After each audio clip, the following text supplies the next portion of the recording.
সারাদিন হাড় ভাঙা পরিশ্রম করি, অফিসে ঝামেলা, বাইরে ঝামেলা, এরপরে যদি বাসায় এসে ঝামেলা পোহাইতে হয়, আমি যাবো কোথায়? তোমাকে না হয়তো এটা কথা বললামই, এর জন্য এত কি আছে? আফটার অল দিন শেষে টাকাটা তো আমার মাধ্যমে আসে।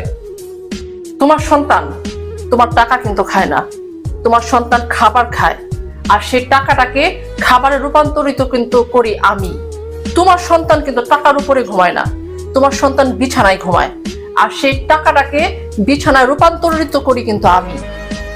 এই যে তুমি অফিস থেকে ফিরে এসে বলো তুমি ক্লান্ত হয়ে গেছো, তুমি আর কিচ্ছু করতে পারবে না, তুমি ভীষণ পরিশ্রম করছো, তোমার সেই ক্লান্তি দূর করি কিন্তু আমি। এর পরের দিন সকালবেলা তুমি যেন ফুরফুরে মেজাজে অফিসে যেতে পারো, তোমার এই শার্টটা যেন স্থির থাকে, তোমার জুতোটা যেন চকচক করে, তোমার মেজাজ যেন ঠিক থাকে, তার সমস্ত দায়িত্ব কিন্তু নেই আমি।